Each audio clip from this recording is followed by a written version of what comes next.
આણંદની iris હોસ્પિટલમાં દર્દીનું મોતનો મામલો.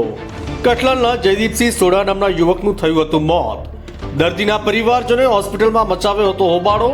ડોક્ટરની બેદરકારીથી દર્દીનું મોત થયું હોવાનો કર્યો હતો આક્ષેપ.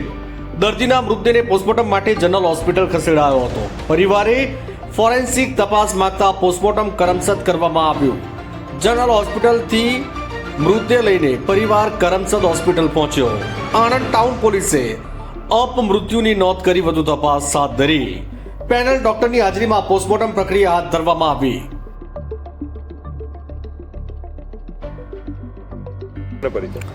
ચૌહાણ દિલીપસિંહ.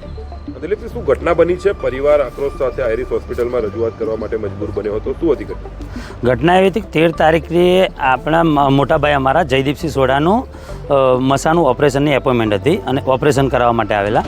અને એ દિવસે ઓપરેશન કર્યા બાદ ઘરે ગયા પછી એમને પેટમાં દુખાવો પડ્યો. એટલે પછી 2 દિવસ પછી આઈરિસ હોસ્પિટલની અંદર જ પાછા આવ્યા અને બતાવ્યું એમને કે ભાઈ કેમ પેટમાં દુખાવો થાય છે. તો ડૉક્ટરે એવું કીધું રિપોર્ટ કર્યા બાદ કે ભાઈ આંતરડાની અંદર પંચર છે.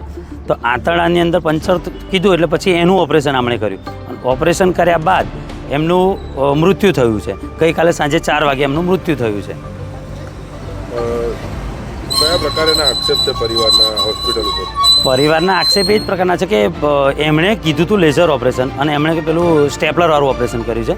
એ જ આક્ષેપ છે. અને બીજું કે આ ઓપરેશન થયા બાદ જો આંતરડાની અંદર પંચર કઈ રીતે શક્ય છે? જે ઓપરેશન પહેલા આપને જણાવવામાં આવ્યું હતું સંભવિત કેટલો ખતરો છે, આમાં શું છે? એમણે એવું કીધેલું કે તમામ જવાબદારી અમારી રહેશે, આમાં કોઈ ખતરો નથી અને જલ્દીથી આરામ થઈ જશે એવું ડૉક્ટરે કીધેલું. શું માંગણી છે આપની? માંગણી તો એ જ છે અમારી કે જે તે ડૉક્ટર જેની ભૂલ છે એને કાયદેસરની કાર્યવાહી થઈ અને જે તે પગલાં ભરવામાં આવે એ પગલાં ભરવા પડે.